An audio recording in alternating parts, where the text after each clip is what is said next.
Happy birthday to us indeed. Happy We're birthday, back with bro. a special live show tonight because it's Fantha Track's birthday. I'm your host, Brian Cameron. With me as always on the live streams, Mr. Paul Naylor. Hello, Brian. How old are we today? I think we're 8, aren't we? I think we're 8. I think we're 8. On Halloween as well. Yes. Hopefully all the small, lovely children. Yeah, we've had Hopefully a few they of will them at the stop door knocking on to my scare door away now. tonight. Yeah. But we've got a whole group of guests. Should we invite them all on, Paul? Yeah, let's get the ragaband bunch on here. Here they are. From FanthaTracks.com, Sander, Matt and Mark. How are you guys? Hey. Hello there. Evening. Oh, makes a change for you to moderate. Are we feeling suitably old? No. You see this grey bit at the front? I didn't have that one about you lot, but it's coming through. So I did Yeah. go to the point of looking at a picture from our first year, so we'll have a quick look. I'll have a quick look. Here we go. Look. oh my goodness. We're as young as always, aren't we? And I look like Dave Tree. You were there. You were at the event, Paul. Why were you not in the photo? Were you taking the photo? I wasn't. taking it. I think I'd just gone home then. I got my little kids with me at the time. So I think Yeah, I'd we gone. waited until you'd gone and then we took the group photo. So. That sounds about normal. Right. Happy birthday there from Kingdom of Weird. Hey. But yeah, we thought we'd do a live stream just because it's our 8th anniversary. Just to talk a little bit about FanthaTracks.com, what we've done over the years, what we're looking forward to. So a little bit different from our usual live streams. But I'll just kick it off. What is your fondest memory, Paul, from your time at Fantha Tracks? I mean, it's getting on for being quite an old memory now, and it still remains a favourite. There's not often you get a chance to have a 45-minute chat with the director of a Star Wars film. Mark was there, as was Claire Henry and our dear friend Carl. And we went to a special screening of Rogue One, a charity screening at Nuneaton, which is where Gareth's from. And Claire, being Claire, managed to say, "Any chance we can have a chat with you?" And off we went into a back room with Phil. That's not inappropriate at all, Paul. It's how she did it. We thought we might get 5, maybe 10 minutes with him. 45 minutes later, his people were coming to him saying, "Look, you need to come and sign some Christmas cards." "Ah, no, I'm all right, chat with you guys." Fantastic. It was brilliant. And I've never seen Mark look so excited in all my life. After Gareth had gone, he was jumping up and down like a cheerleader. He really was. Back in the days when I could still get off my feet. The Yeah, very first episode of Fantha Tracks Radio, Mark. it was. Yeah, Was it? the first 2 episodes as well, I think. Yeah. I think it was live from the Nuneaton on Sea. And then the second episode was called The Happiest 16-Year-Old Boy in the Cab. Because back then Dave was my co-host, Dave Tree was my co-host on Making Tracks, and he told a fantastic story about how he, when he was a young man, met Peter Cushing in a like a coffee shop or something with his granddad. So ever since then I've given every episode a weird, daft title. But yeah, you were right, Paul. That was a very special day, getting to do that. And yeah, I think he bumped into some old mates from college or something, and one of them was a bit much, as I remember. Yeah. So when Claire came over, where most sane people would turn around and run, he actually came towards her, and he let her take him upstairs. So You're part of the expression. saving grace was that we were with him. But yeah, no, that was a bit special. It was. Yeah. Sander, do you have a happy memory from the past 8 years? Besides meeting Big Kev, Yeah. I mean, it's such a happy moment that I've done it twice. No, basically every convention that we are, and just watching Mark Newbold interview people. I mean, I'm not here just to put feathers in his cap, but he does it so fluently, so he's having conversations with people rather than interviews. And even if you know the answers already, it looks so natural, so well, and it's always a joy to see Mark interview someone. That's a good point, actually. He is the Terry Wogan of Fantha Tracks. He really is. I remember being at London Comic Con, I think it was, and I was sat next to Sander, I believe, when Mark was interviewing Ray Park. I know where you're going with this. And I fell asleep. We've all done it. Right down the middle. There's Ray Park with a bottle of see-through liquid that he said was a sports drink, but I'm pretty sure was vodka. And right straight down, all I could see was like this of Ryan because his head was back like that. Yeah, that didn't put me off at all. Was that when Ray turned up really, really late for some unbeknownst reason? Lost in Olympia. It was episode 6 of Making Tracks. Yes, he got completely turned around apparently. And not that Jason Joyner was knocking on his door or anything. He would never do that. But it was quite funny. He was showing me photographs on his phone from when he was first in the mall makeup. Yeah. And I don't know if any of you remember the news. Yeah, it was an interesting week to be flicking through his photos on his phone. Exactly that. And to say I was terrified is not an understatement. Not that one. The only red head I saw on that photograph was him with the mall makeup on. So And nothing well ended either. Excellent. Matt, what about you? A moment you're proud of? All the travels and trips. Fantha, Japan this year was just wonderful. yeah. Oh, yeah. Our panel we had there with the interview we had on stage was just wonderful. Just so many stupid adventures we've had. Travelling around with Sander, climbing an Alp just to go and see one photo. That was a great idea, wasn't it, Sander? Oh, yeah, it was. With a busted knee. And then there was only just clouds.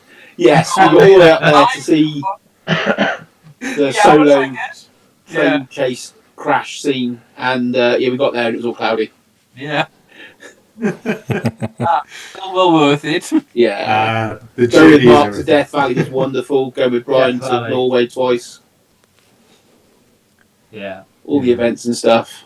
Yeah. Watching Resistance in New York after the Yes. convention.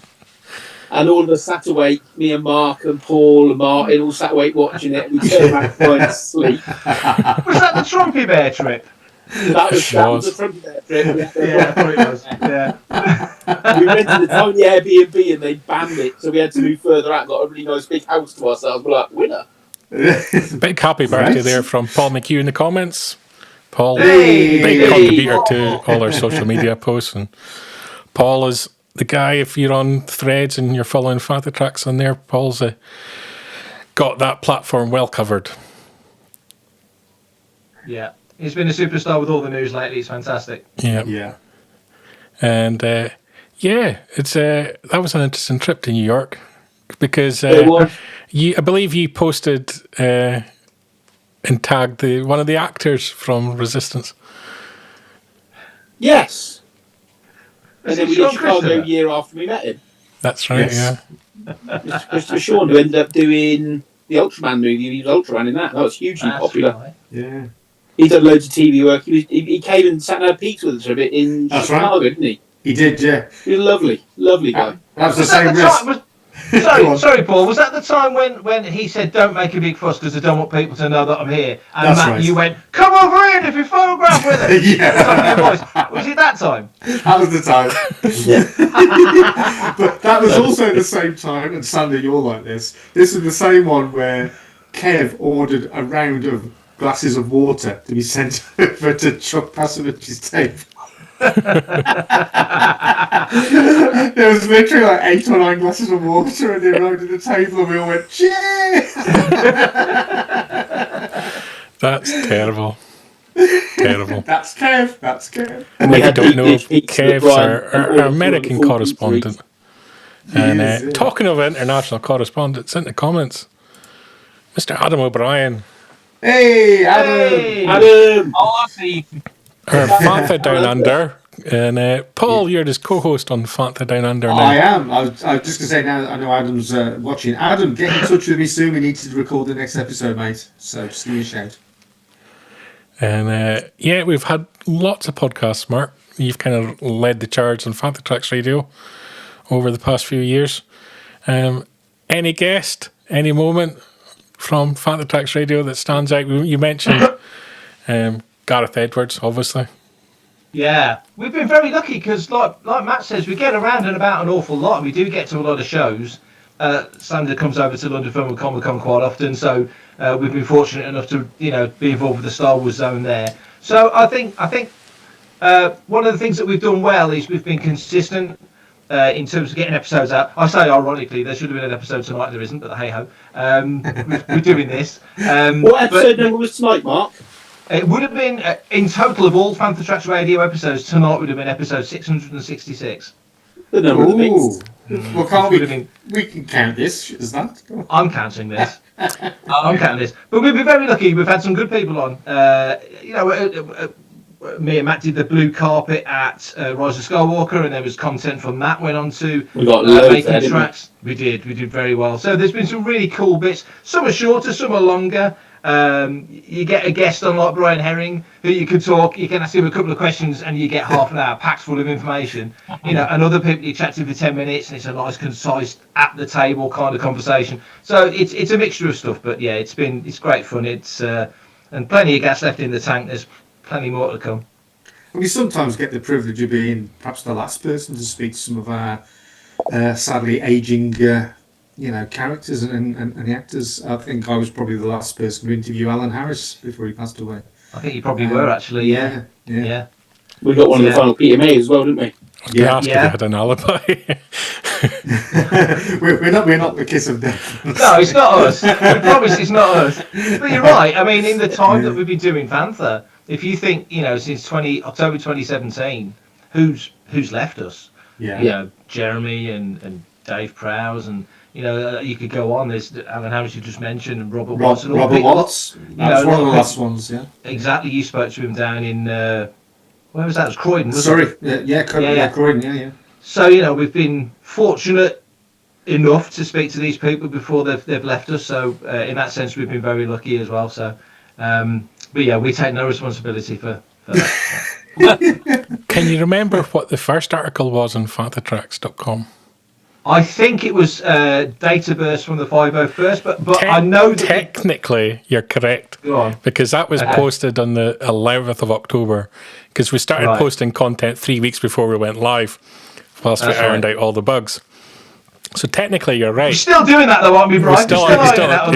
We almost had a disaster this week actually, which I haven't told you about yet, because you posted, I think you posted on Facebook about how many articles are on the site now. It was like 23,500, something like that. Something crazy like that, yeah. And I thought to myself, I wonder how big the database has gotten. Oh no! And I looked at it, and we'd literally just in the previous hour gone over the limit. There's a maximum size you can have as your MySQL database size. So I spent the rest of my night finding things in the database I could delete to get it back down below the limit. So it was great of you to post that, Mark. It was like gave me a whole evening of work. Help. So we've got enough to keep us going for another few months. It's like 2 weeks. Yeah. 2 weeks. As long as there's no big news breaks. But on the 31st of October, Al's into information and find a really good stupid tagline for it, so it has to post it. yeah. Yes. Yeah. On the 31st of October went live at midnight, and first breaking news came in at 20 minutes past 1 in the morning. And I'll show you what the article was, in fact. I'll bring it up on the screen. It was the international poster for The Last Jedi. There you go, Paul.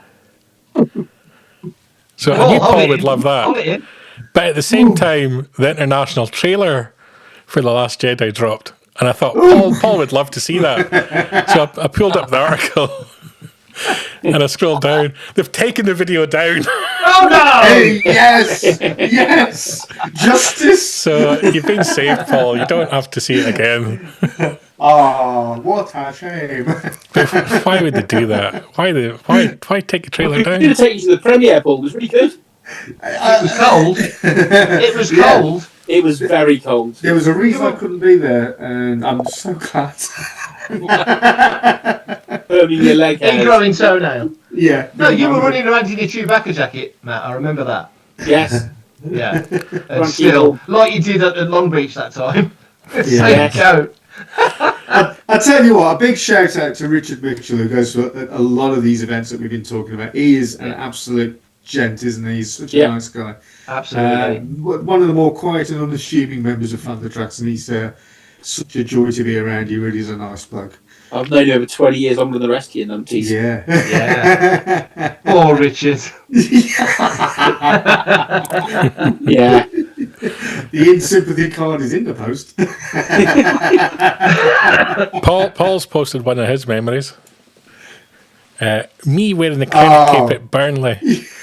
And he's questioning, was that a Fantha Tracks adventure, or was that pre-Fantha Tracks?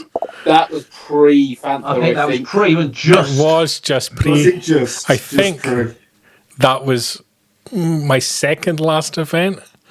Yeah. Because I did an event in a Dave Tree event Dave shortly Tree after. event, yeah. That's right. Yeah, you got a figure signed and everything there, wouldn't you? I did. It's lovely. Jack there over in Canada, happy birthday to us as well. Much love Thank you, to us. Jack. Cheers, mate.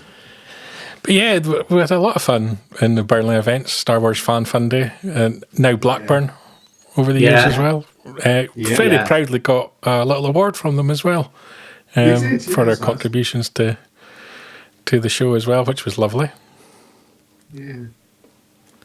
And the food is always amazing at that event. Yeah.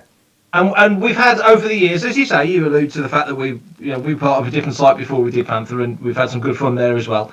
And some of the nights we've had at that event that end up taking us back to the hotel have been quite enjoyable as well. Dingley Dangley. Yes. Dingley Dangley, And we were pizza Nick. Jack's asking a question. Was it Burnley where we met Jack? I believe it was. Yes, It was? yeah, I think so, mate. Yeah, Yeah. I think Jack was there with his wife and kids. I think. I think so. Yeah. Yeah. It might have been Blackburn by then, but yeah, it was certainly Fan Fun Day. Yeah. Who've announced their first guest, I think, or one of their first guests tonight. Yep, already. Who they announced tonight? They've announced Nick. Nick Owenford from Andor, one of the ISB officers. Yeah. Yep. I've not added it to the site yet, so it's not it's in the back end to do. So So I think they'd already announced Nick Joseph, hadn't they? yeah.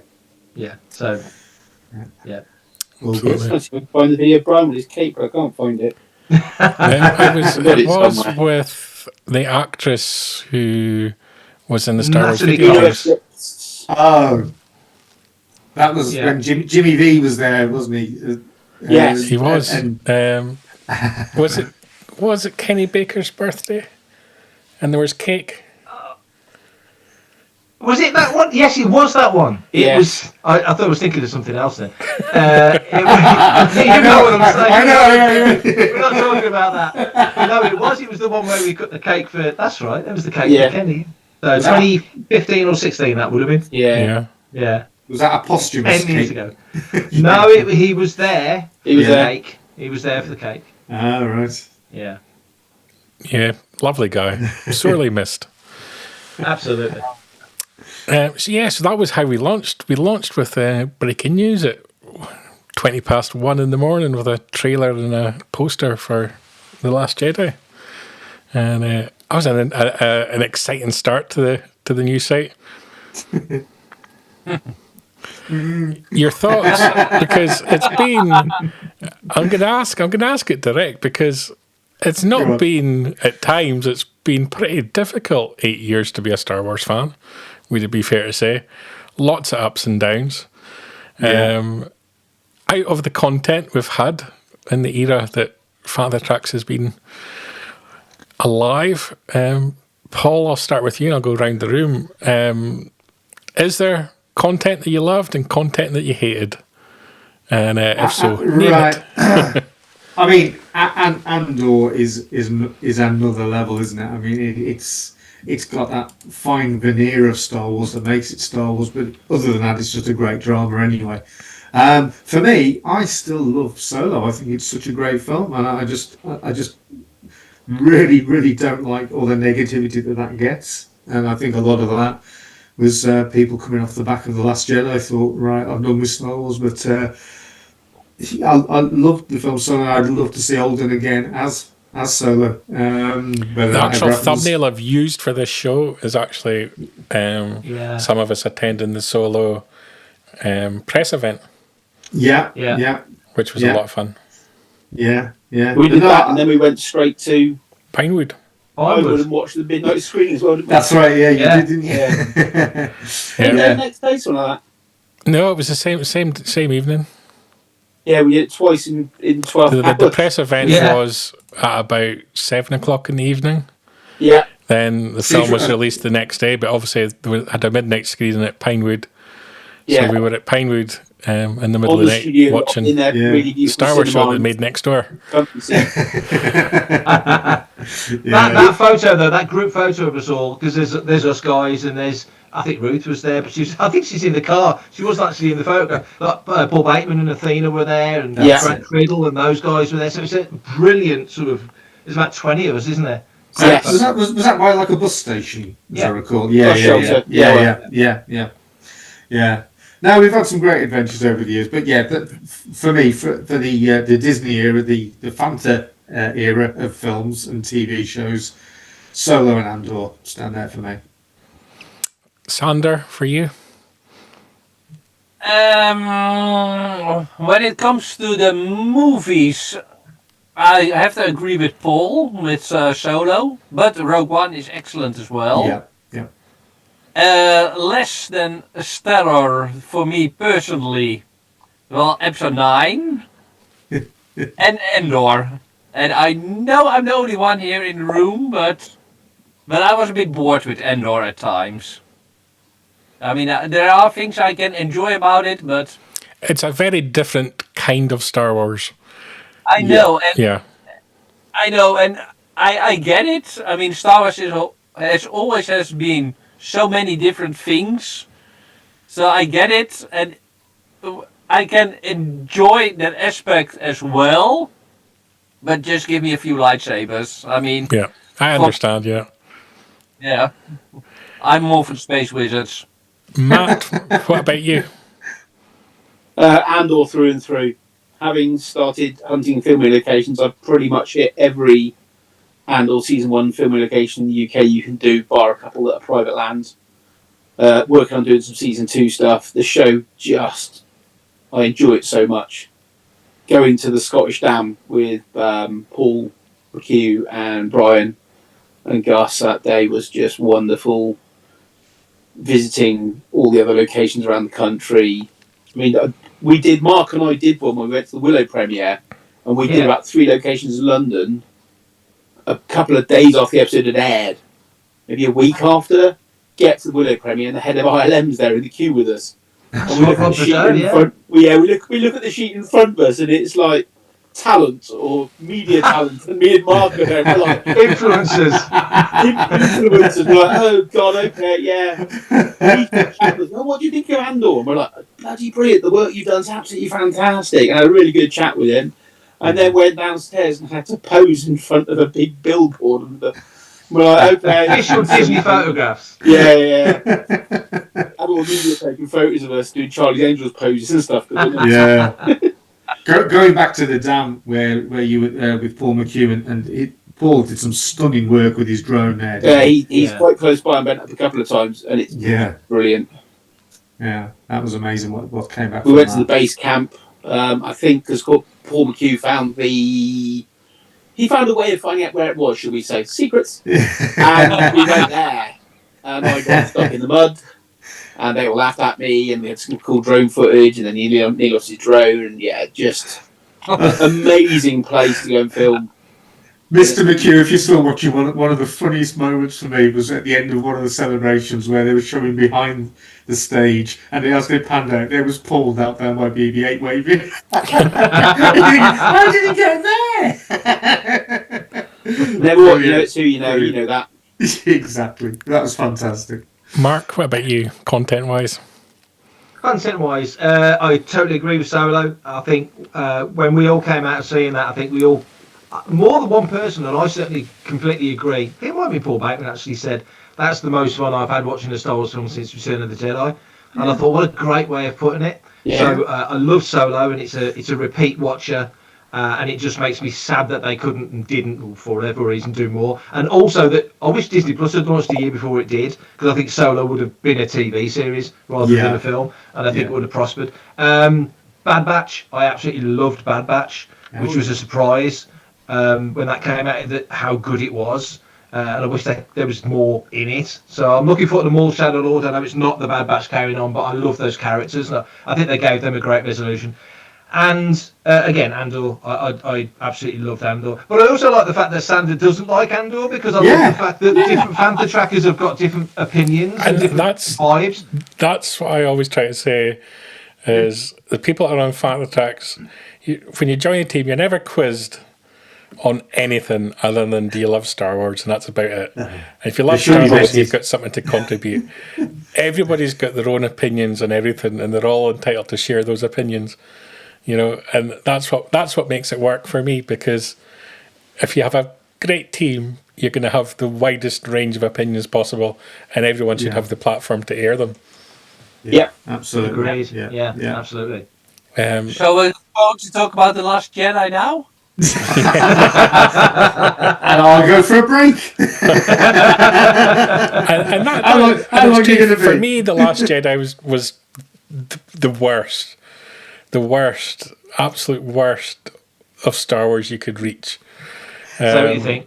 And I'm not criticising the director, the writer, the actors, the performances, but purely based on the choices made for the characters. Yeah. And to me, it was, you weren't trying to make Star Wars, you were trying to destroy Star Wars. That's how it felt to me.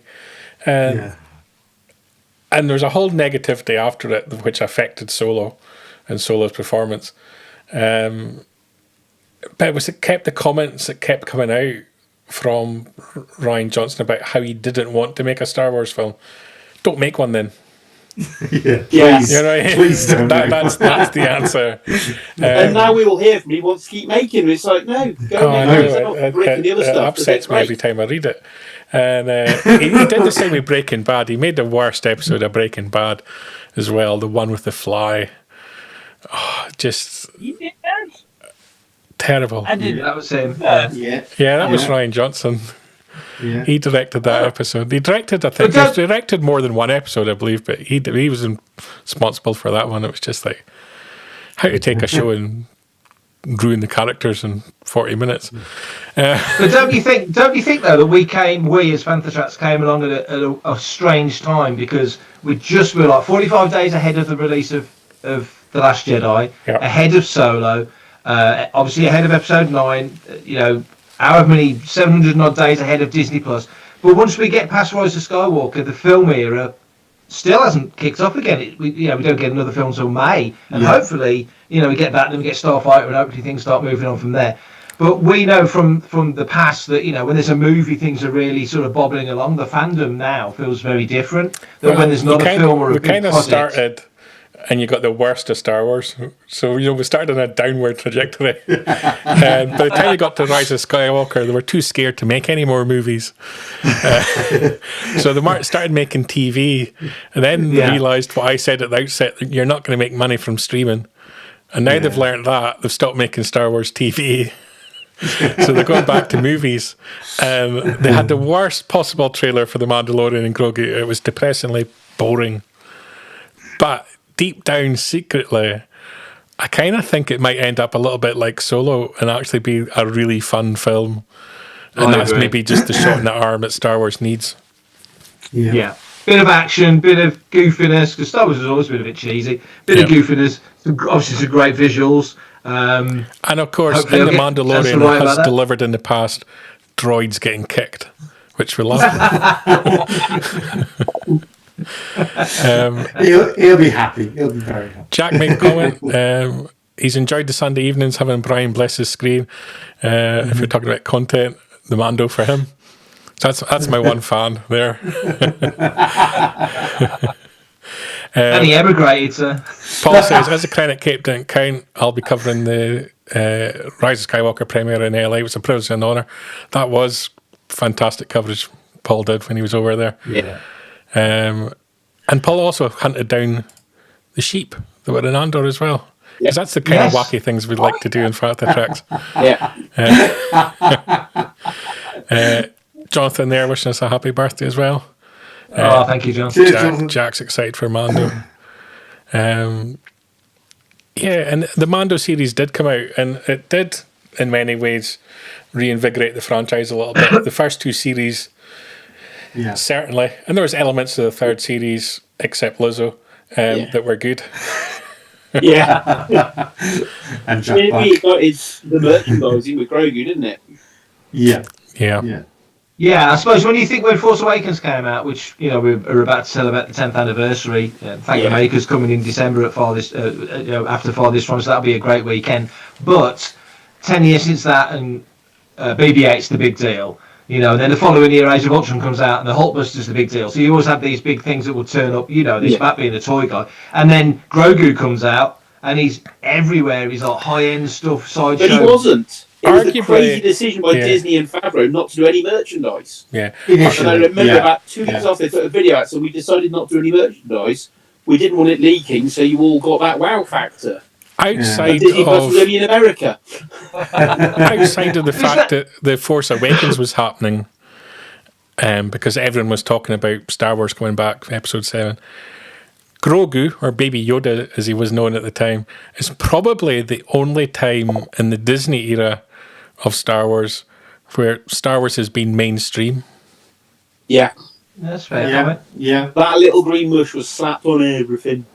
Yeah. And it still is. Yeah. Well, he's been resting for quite a while. There's been no new Grogu merch, apart from a couple of little bits, for a long time, really. Yeah. Just wait till this, man. It kind of went from like the top end stuff, right down to like B&M type stuff, and everything in between. So I don't think we've ever quite seen that level, that sort of strata. No, not even with Force Awakens was it. I know Force Awakens they did label slap it on a lot of stuff, but it was Star Guide stuff. It was Kylo Ren and Stormtrooper colouring in books. Red stripe done. Great, thanks. Can I have another back biro, please? Yeah. But, it was all over Force Awakens, and episode. By the time Rogue One was done with, merchandising had dropped off a bit. Yeah. Episode 9 we still don't have a Palpatine or a Ben Solo figure. Lando. That's insane, isn't it? On there? Yeah. But who's going to ever do anything with Ben Solo? Really? I mean, Well, we've got a Kyle Katarn figure and stuff like that, but they've not gone back and done Episode 9 Palpatine or Ben or there's loads to still be done. yeah. But I think Hasbro got so burned and over-egged, and a lot of companies got over-egged on doing merch for them. So when it came to Grogu, Mattel did that gorgeous plush that was really, and I sold so many of them. Yeah. And it was kids coming in and families coming in, and they didn't even watched it. They'd just seen the memes and the YouTube songs and all that nonsense and the TikTok things, and just loved it. You got the symbol. There you go. That's all right. There you go. Look at that. Twins. Yeah. But you mentioned Ben Solo, so let's not ignore the big news that's come out in the last 7 days. Yeah. We'll be talking a lot of this on Sunday, Paul, just to warn you. I have thoughts. I have thoughts. The hunt for Ben Solo was... Well, the news wasn't leaked. The actor and the director involved in the project have both come out and mentioned that they've been working on the project from 2021 all the way through 2024 and early 25, I believe. And it was approved by Lucasfilm by all accounts, by Kathleen Kennedy, by Dave Filoni.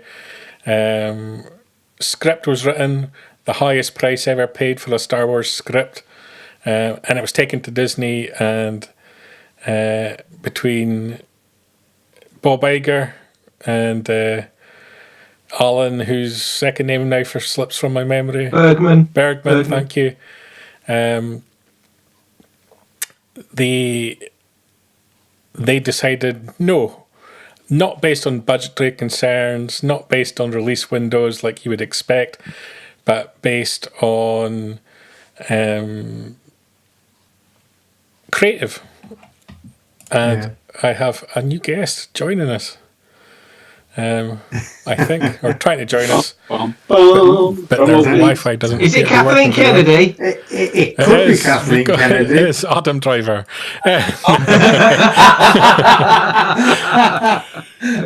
No, it's Mini Driver. Have they got their Tom? They will appear in slot number 5 in any second. Dun, dun, dun. Yeah, it's on a creative decision coming from Disney to Lucasfilm, which to me was somewhat controversial. Because to me, Disney should be determining budgets and release windows and how many projects you're making and matters like that. If Disney are making creative decisions, then is that Disney saying they've got the wrong people in place at Lucasfilm? Because if your head of creative says this is a project we want to make and you say we don't want to make it, that to me is problematic. A lot of power play happening at Lucasfilm and Disney at the moment because there's going to be changes at the top, very top. Oh, God, will you stop talking? For God's sake. Turn your video on, Big Kev. But I'm going to ignore you for a second because I'm going to go around the room and I'm going to ask Paul to start with. Oh, God. Just be quiet for 5 minutes. See, this is what we have to put up. There we go. Hey, Let's start there he is. with the obnoxious American in the room. Greetings from the former United States. Don't worry. When they're looking for an island to test their nuclear weapons, we know what island to tell them to test them on. That's right, Scotland. We're going to start with you, Kev, because you heard the question. The hunt for Ben Solo. No, I assure Right you or I wrong? did not hear the question. Is it right or wrong for Disney to be stepping in on creative matters? It is. Well, it depends.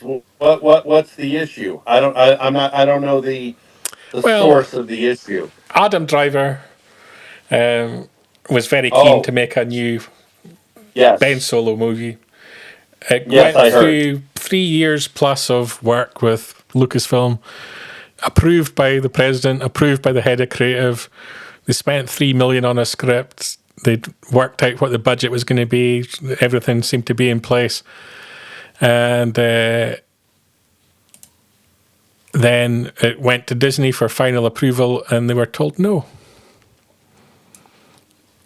Do you have issues with Disney saying Disney no? does have the right to say no, so you can't say they don't have the right to say no. They do. However, should they be able to say no? Well, I don't know about whether they should be able or not be able to say no, because technically, again, they do own Lucasfilm. But I would say that the backlash they're probably going to receive now that this is out in the public, they may want to reconsider that decision ultimately. Paul, I'll ask you the same. Your I think thoughts it's on pretty. it? Well, I think they saw the word solo and they saw how well the last Solo film did, and they thought, no, we don't want one of those. So that's probably what it was all down to. Some executive, some 17-year-old who's never seen a Star Wars film. No, we've already tried this Solo stuff. No. I don't know, mate. But at the end of the day, it seemed a little bit of a strange idea to sort of do a story based on. I take it this is Ben Solo post the events of the Rise of Skywalker. Yeah. So somehow Solo returned. It's an interesting idea. I'm sure it'd make a great film. Adam Driver's a good actor, so I've got nothing massively against the character apart from the fact that he did stick a lightsaber through possibly the greatest actor in the whole of Star Wars, and that's never really sat very well with me. But there you go. Yeah. Sander. You mean that guy on Mustafa, right? That's him, yeah. Such a short role. Such a great guy. Paul makes an interesting point. Adam Driver has weaponized the Rylos online to get what he wants, like Ryan Reynolds did with Deadpool. Yeah, that's a clever way of putting it. Yeah. And why people is that are bad? the Rylos, let's be honest. You don't want to mess Why with is them. that bad? Nope. Fan casting is being considered now when they are casting films. Why shouldn't I guess this wouldn't be, would this be like fan producing? The people who want to see, whatever this story is that Adam Driver et al. Want to tell, why shouldn't the consider? I mean, it would be to their benefit, I would think, if there is a contingency of people Yeah. who are looking for this story, who want to see this story. They should be at least considering it. I mean, as far as I'll tell Bob you, Iger goes. having sat in many boardrooms, the consensus in the Disney boardroom will be that the fans don't know what they want until they're told. Well, then why isn't Lucasfilm come to that conclusion? Because Lucasfilm will throw anything against the wall, seemingly in the last few years. So why? I mean, again, I would think this seems more like, wow, we're really gonna, if we have a sort of a minority of fans already getting behind this, once the word gets out about this, and seemingly this is what's happening, the word is getting out about this. And because the word is getting out about this, it's gaining more traction, and it's gaining more traction with fans, and that's only going to lead to bigger problems for Bob Iger. But here's the problem: the sequel trilogy had diminishing returns as it went terrible. So you're then catering to a percentage of that fan base who liked what they saw in the sequel trilogy. So you're looking at a fan base that's even smaller than the earnings that the sequel trilogy made. So you're constantly, when you start appealing to subsections of fan bases, your audience becomes smaller and smaller rather than aiming to go bigger and bigger. I just don't get why they spent that much money on doing a script.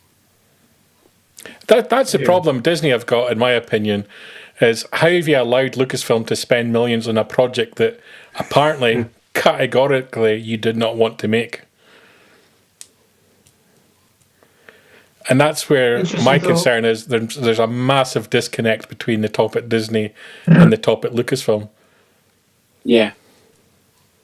I just think Bob Iger is tired of watching the losses stack up.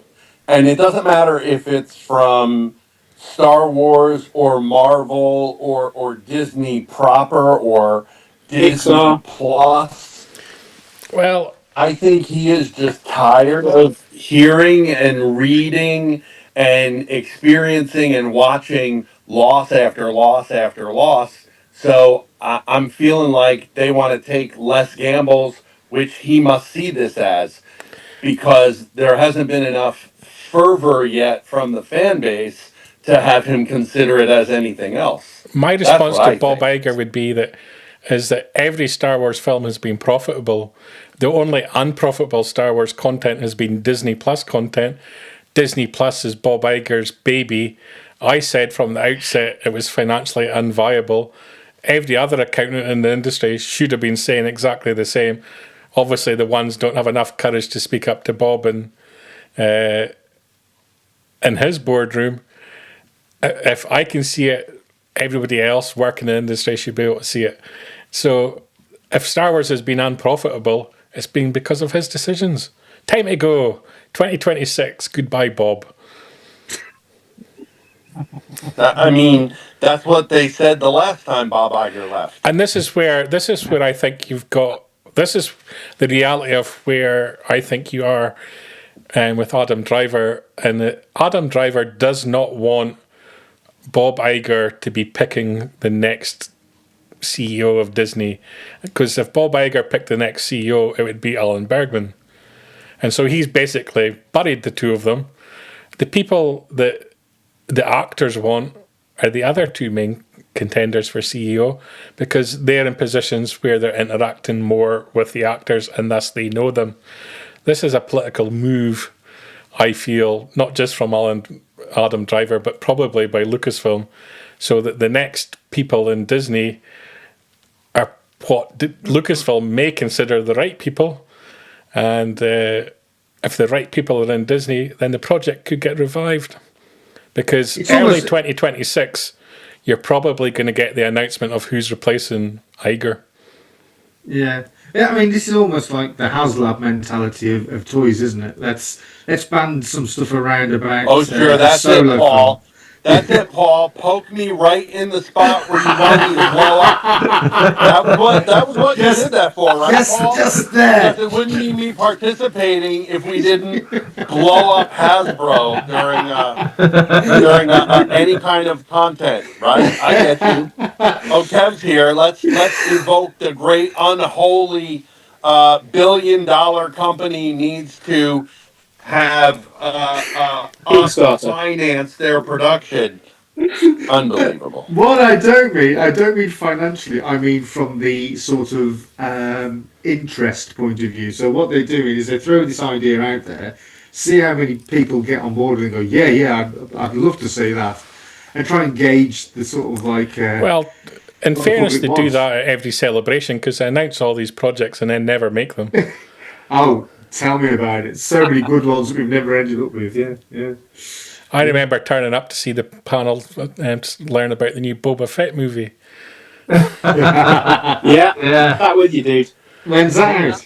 Well, but at least we have gotten that movie, because I've spoken with someone who knows what the story was from the movie, and it's basically The Mandalorian season 1.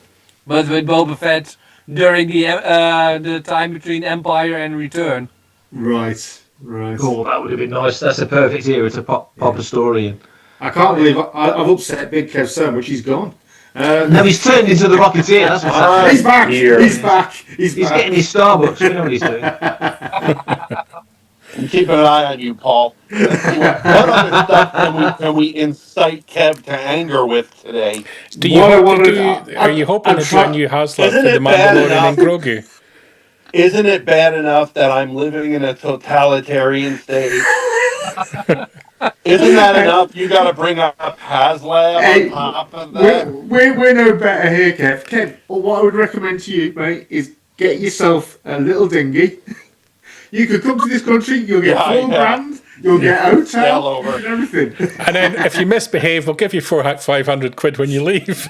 It's a win-win. It's a win-win. And you have to do. I don't want to be. We've got a spare princedom you could have. Oh, that's true. I was going to say I don't want to get stripped of all of my titles and told to move out of the quaint 30-room mansion being paid for by you guys. I don't want that responsibility. In fairness to him, all I can say is, in the news this evening, it was talking about there being 40 prostitutes when he went to Thailand, so he needed a 30-room mansion. And 75% of them were women. Can I just say this is not how I thought this live stream was going to go? No, it's probably not. That's how our trip to Swivel Sea Island. If you saw Sunday's one, we were talking about Krennic Island. Before he brought up, Paul waited to see if I got here before he brought up HasLab and God knows what other unpleasantries he's planned to invoke. We've got a whole list. Do you hope that the Razor Crest is going to come back as a HasLab next year? Yeah. And can you imagine they're bringing that shit back after the fact that they blew it? Yeah, there you go. Good job, Brian. Yeah, because that's we're going to get the Christmas song, Brian. Tell me how they're bringing that shit back for the movie. Yeah, they're going to do a Kickstarter just for the 3 stripes. Yeah, that's what it is. Yeah, HasLab for yellow stickers. Yeah. Technically, if you really want to upset the HasLab people, you would just put it straight to retail now. You've got the mold. Well, it's not the same ship. Other HasLabs are being brought back and resold in other ways, but that's not a topic for this program. The topic for this program would be the fact that, of course, it's now trending up. Is it? That the Razor Crest is now trending up since that trailer showed the ship. of course, because All So I we can saw in say, Japan. when you talk about having to pay for things up front and in advance, Fantha Tracks is free and will always be free. Absolutely. until Always bring the back- funding period. Yeah. We're going to Yeah. start a Fantha lab. Fantha Lab. Yeah. Or as we Perfect. call it, flab. Fab. Lab. I'm already here. And bonus content and only Fanthas. Only Fanthas. Yeah, only Fanthas. That's a good one. We actually do have an OnlyFans page. I've said this Of course you before. do. Because I heard this before OnlyFans from Brian. originally was pretty normal content, and so I secured the handle for us. Lab. I don't know how we're going to use lab it. better. Somebody sat there with an action figure. Where do you want me to stick this? Fanthatracks.com/lab. No, it's Adam in Australia doing foot pictures. See, great to see the Razor Crest back. Be interesting to see how they explain it. Yeah. We know how well. Bye, John. Right, Here's John. how Producer. here's how we're explaining it. Well, in story they'll explain it as, well, we just put it back together. No. We took the puzzle size pieces of it Wrong. and put them back together. Babu Frick with a bit of So, super glue. that's one way. Wrong. Yeah, that's all. Tape, whatever they had to bind it together. Yeah, that's what the force. out of story they'll explain, well, actually, we have all the tooling for this toy, and we just don't know what to do with it. And since HasLabs can be released, this is the thing now, I don't know if you guys are aware of this policy, HasLabs can be re-released after 3 years, I think they said recently. Oh, right. Okay. So guess And what? how many We years have... Yeah. It's well over 3 years. gotta How many be, yeah. HasLab Star Wars have failed since then? Personally, I think that the Razor Crest is going to come back. It's going to have a Rancor as the co-pilot with Reva's lightsaber as his weapon of choice. Yeah, so And then it just is going to allow them to get all the HasLabs out there. I think what's going to happen. I think what's going to happen is that's what they're going to invoke. They're going to invoke. I'm pretty sure it's 3 years. So they can't release a HasLab in any other in any way in 3 years that was the same as the HasLab. They have to wait. That's at least what they're saying. Yeah. Now that said, the HasLab is definitely more than 3 years because we've had a couple of ones that have We've got the ghost suits, succeeded haven't we? and Yeah. a bunch of ones that failed. So it's been definitely 3 years. What I'm waiting for is, according to rumor, they spent an inordinate amount of money on the sail barge tooling. So I'm waiting to see if they're going to try to get that back out as a like a timed order, like the thing they're doing now to try to replace the HasLab. No. The secret is the sail barge is actually the main ship in Starfighter. They put jet engines on it, so those fins on the side will be booster engines. That's the ship in Starfighter camp. They can reissue it. Perfect. Or in the Mandalorian movie, Perfect. Rota gets it. Yeah. Yeah. Ah. Yeah. Yeah, they stick it all back together after it blew up in the Babu Frick. just like the other one, they just stick them together. No, the Razor Crest is not the Razor Crest we saw in Mandalorian. It's a new ship.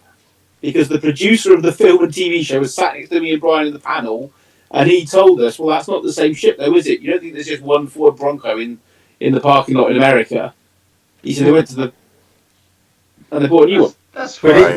it's still a dead easy reissue for HasLab. Stick 3 yellow stickers on it, stick it back out. People Yeah, will 'cause- have it. All yellow And the stickers tooling is like- already done, Yeah. so they have no reason on earth to charge an inordinate amount of money for it Yeah. because the tooling's already done.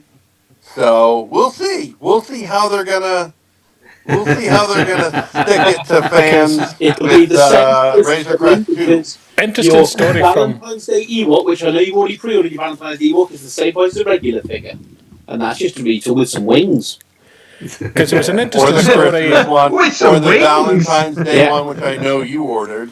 Said So I love you like a murder bear with wings. It was did an you see the interesting. Valentine's? Isn't there a Valentine's Day one? Yeah, the Ewok. Yeah. Yeah. Oh, I thought you said vampire one. No, that's today. They did I was going to say that would be out already, wouldn't it?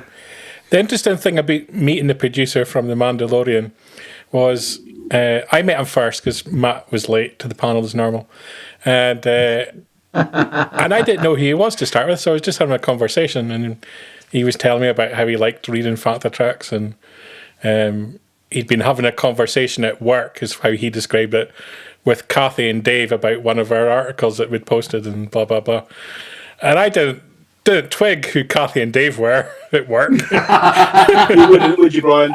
And then it slowly came out that he worked on The Mandalorian, and then I was like, oh, I know who Kathy and Dave are. But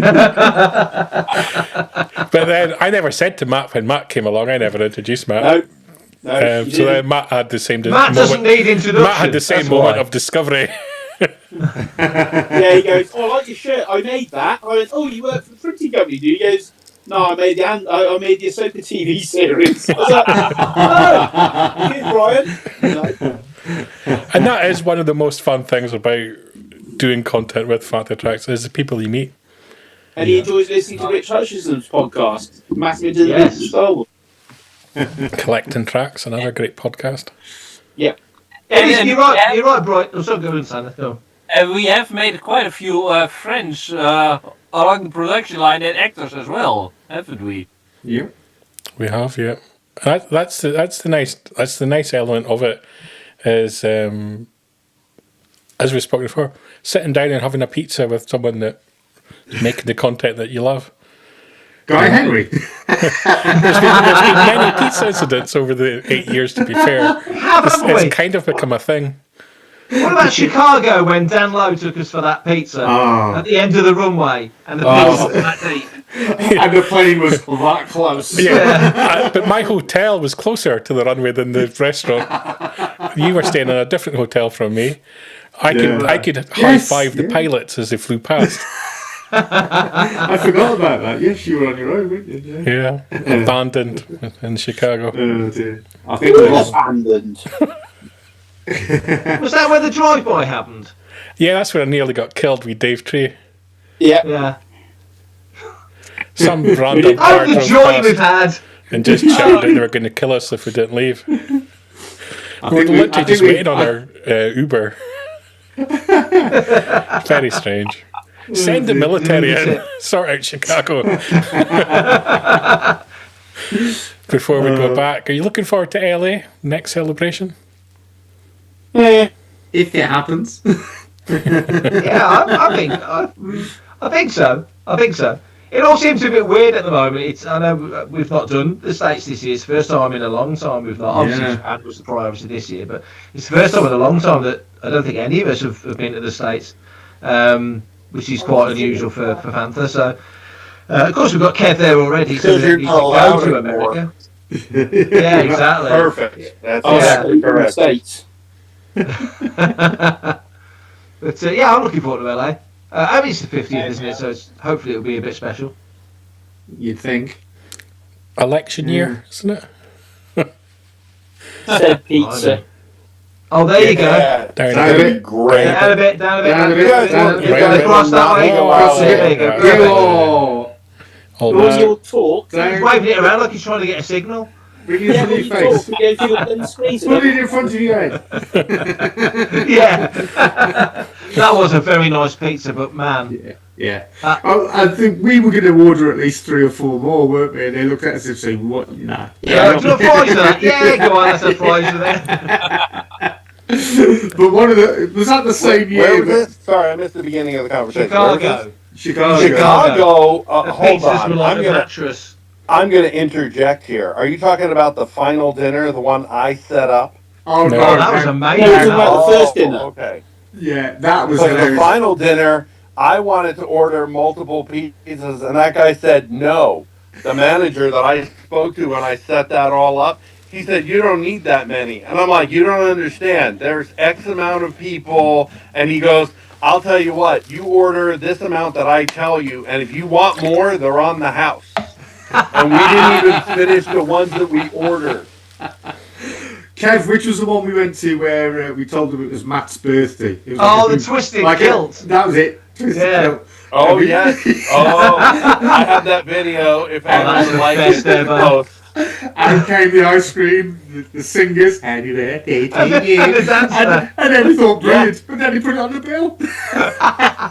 Yeah. And I have the video. I'm just saying. Yeah. If anyone wants the video. They will bloody Yeah, join the me. video. And at this point, And I'd like to bring out the speaking of dancers. videos, I have another video.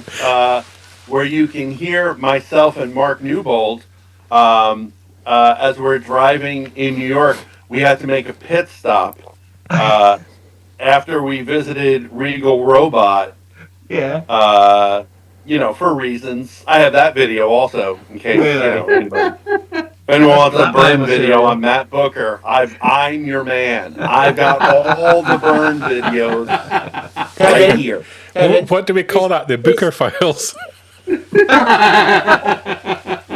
I'm sorry, Mr. Booker, did you say piss off? I did say piss Because off. coincidentally, the video that we have that I was just talking about, I know.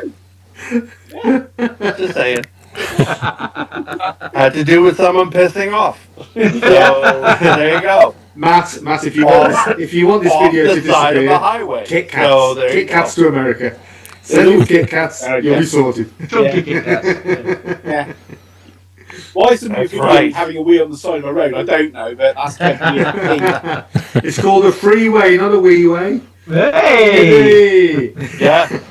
All the Back jokes to that Mark relevant and I content. could squeeze in while that was going on. That's literally what the voiceover is.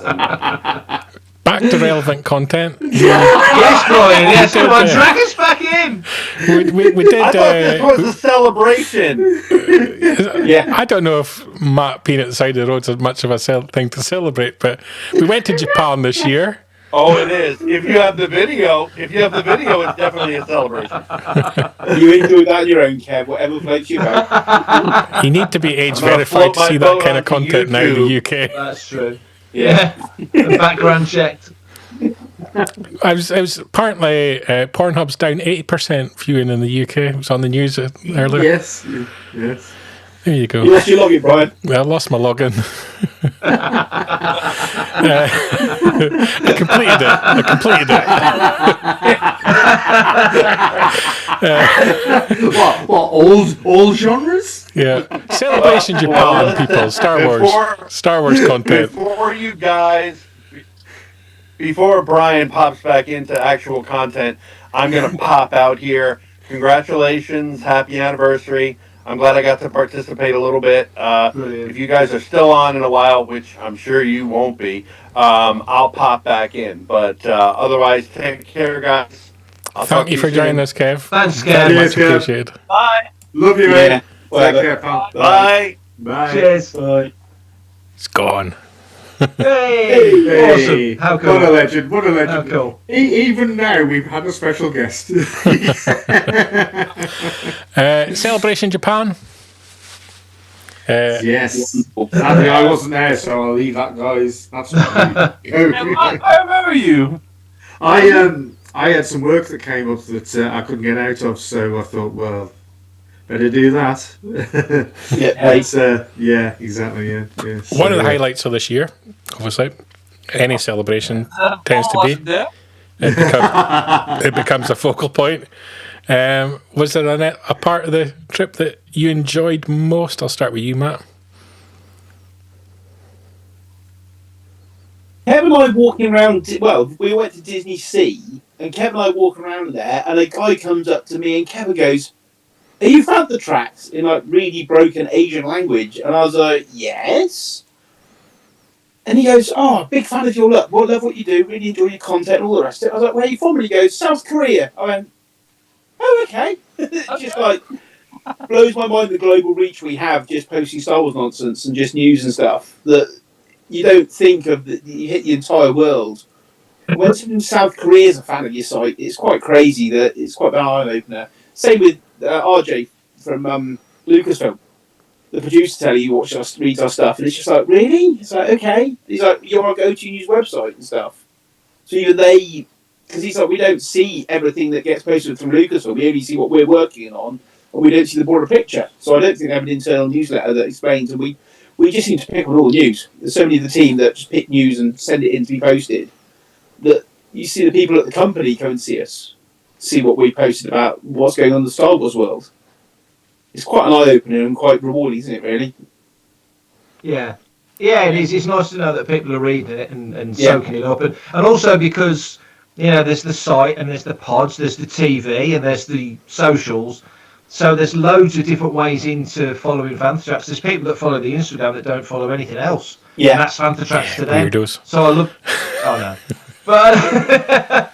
and obviously OnlyFans. But I love the fact that there's, you can be a Fantha Tracks follower or a Fantha Tracks fan and not, you don't have to consume all of it. It can be from different points of view. That interaction that Matt just mentioned, I was about 20 yards away when that happened. And when you came over, the thing that I thought was the most interesting was nobody was wearing a Fantha Tracks shirt. No. You were wearing a Roosevelt shirt, so that they didn't recognise the shirt and go, oh, that must be Matt from Fantha Tracks. They recognised you. And we don't really post our face on much of the content, really. Not that much. No. That's very cool. I enjoyed meeting Japanaman, who I knew from X, formerly Twitter. A Japanese fan who dresses up as a Manaman. And I met him. It was great fun. Amazing cosplay. Kind of upset that they didn't have the clip from The Mandalorian with a Manaman in it at Celebration Japan, just for Japanaman. Yeah. But that was an interesting moment. The whole trip was just wonderful. The amount of stuff we saw and did, and going to different places. And day one, doing Mount Fuji and stuff like that. Yeah. Well, day one we get a text, and it's like Chris from Hasbro going, "What are you guys up to this afternoon?" And me and Mark are like, "Not a lot. We're going to go toy hunt." He goes, "Oh, I'll join you. Let's come and do this." And just Chris, one of the lead designers at Hasbro, just comes and hangs out with us, goes for a big toy hunt, and then we all go out and find food. It's just a really nice day, and it's just like just the friends you meet along the way nowadays. Totally. Yeah, definitely. What about you, Sander? The amazing cosplay, mostly. I mean, I've seen stuff in Japan that I haven't seen anywhere as cosplay, and good lord, we've been around the block a few times. So, I mean, there was this great guy who was a destroyer droid, and he just found just like, what? Yeah. That was our biggest hit on Instagram for the whole convention, was the Destroy Droid cosplay, and Brian with the R2 and female George Lucas cosplay, and the Yaki Yaki and stuff. Just put a little bit of that together, a bit of music, stuck it on, it just went crazy. Yeah. It was a very good trip. And we were just talking just moments ago about the people we meet along the way. In the comments there, Nick Owen. Hey, there you go. Star Wars Fun Day, Nick Owen. Absolutely. And that's, as you say, all the people you meet along the way, it's probably the best thing about being involved in a site, I think. Yeah. Oh, it definitely is. I think for Japan, I was chuffed to bits. Paul mentioned it earlier. I think you mentioned it, Paul. The Fantha panel at Japan, you watched it afterwards. Yes. And, we had John Hipkiss on there, and me, Matt, and Bry were there, and Kiriana Krata with us, and that went really well. That was a really cool panel. Really, the only thing that as a team we did sort of together at Japan. The rest of it was just off, sort of soaking it up and getting into panels and doing the coverage that way, which was nice. Changed the pace for us as well, which I think was welcome. And that was just lovely. And like you say, just the people were so nice, and the place was so fascinating. Just so and the Japanese fans of all ages turning up dressed as Kiriana's character was just wonderful. Yeah. We had a little kid dressed up and an old lady dressed up, and we got slotted very early because somebody called it Good Morning Tatooine, saying it was a really early slot, and not enough fans turned up as we started. But as it got going, they were standing around the walls. They were sitting on the floor at the front. Oh, it was a full house in the room. It was crazy. Yeah. I've got to say the other thing, and it's not this celebration. It was I think it was London. we had a really good showing for Fantha at Celebration London Europe 3, 4. Yeah, 3. I was getting mixed up. And I think most of our shows had a showing. I think Desert Planet, which wasn't on the podcast stage, was on the show floor, and even they managed to get a show out as well. And Planet Leia, not only because Paul fell asleep during it, but because it was absolutely, which Brian has got a video of. I've got it somewhere. I might release it for Christmas. Please do. It was a packed house. And Clement Hannah did such a great job. So that's one of my. I would never fall asleep during someone's panel. That's for sure. God no. Now you mentioned that. It's reminded me of the time that me and Claire Henry had to fill in a 45-minute slot. No one's ever really gone. Some podcasters didn't turn up, and we had no one's ever really gone, and we just waffled for 45 minutes. I wonder where that's happened before. Every week. Since.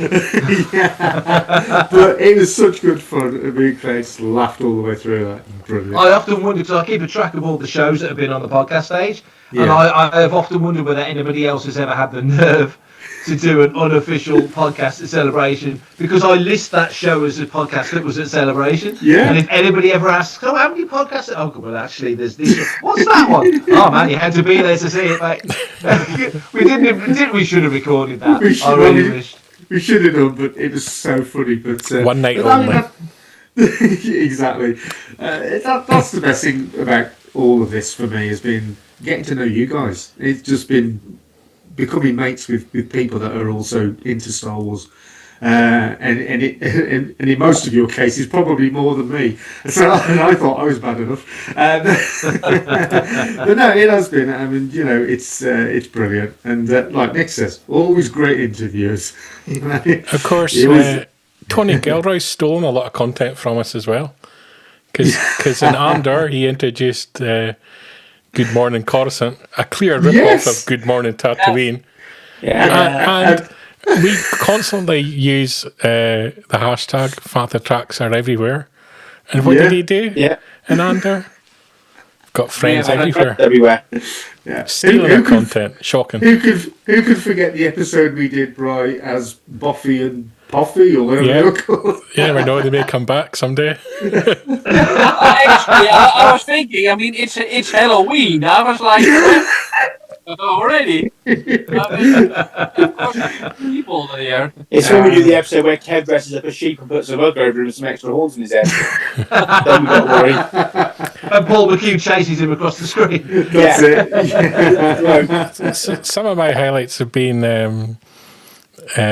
having to do live streams myself and still managing to get into an argument with myself. Only you. Because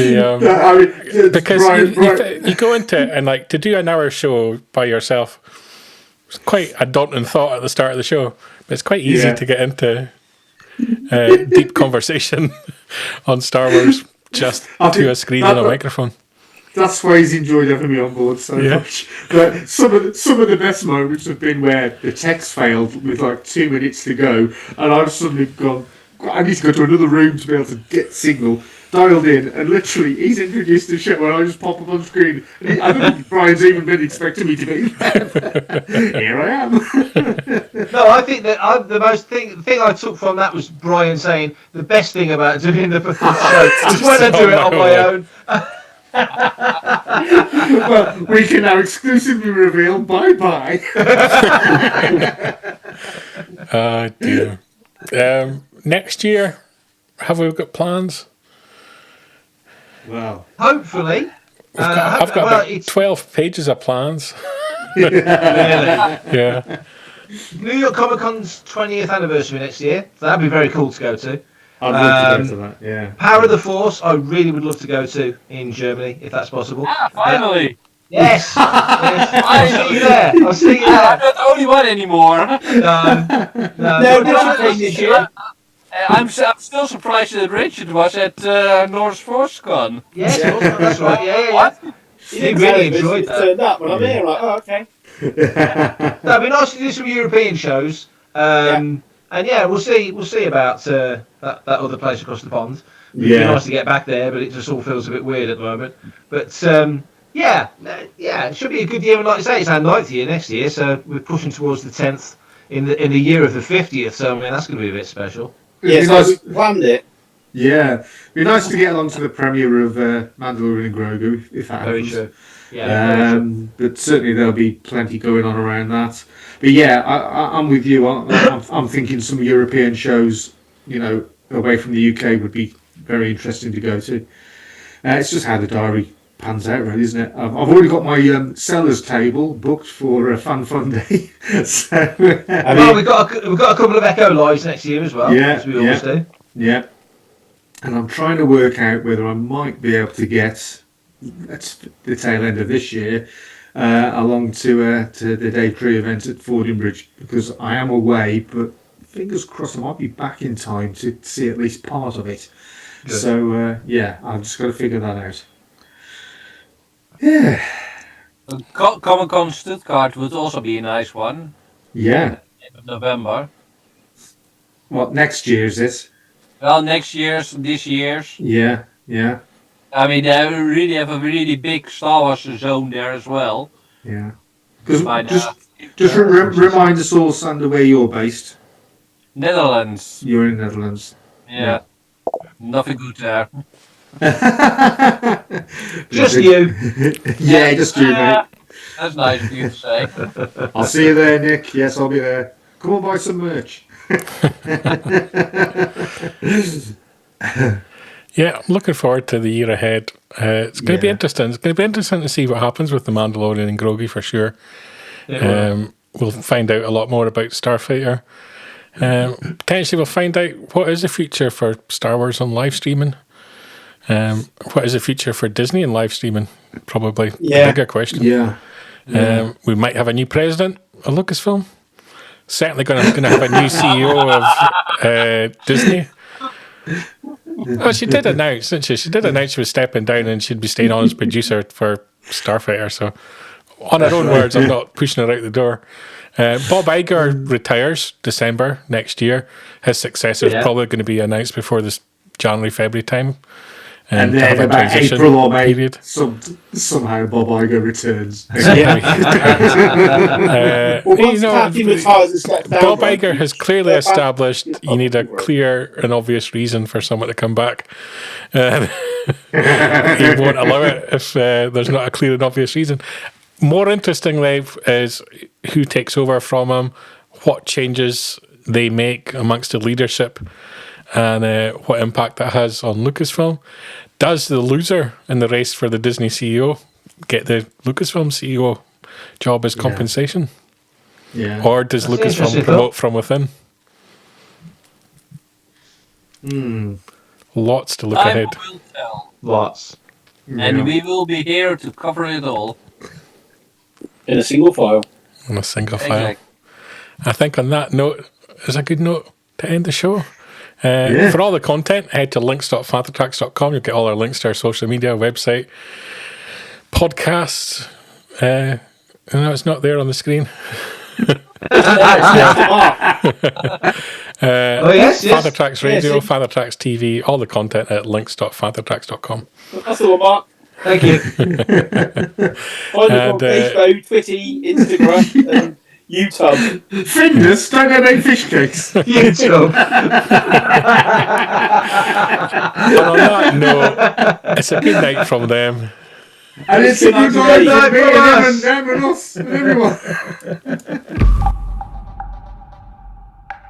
Keep up to date with the latest Star Wars news each and every day on FanthaTracks.com. You can also find us on Twitter, Facebook, Instagram, TikTok, Tumblr, and Pinterest at Fantha Tracks. And be sure to like, comment, subscribe, and follow Fantha Tracks TV to be alerted to new content and to be a part of our live shows.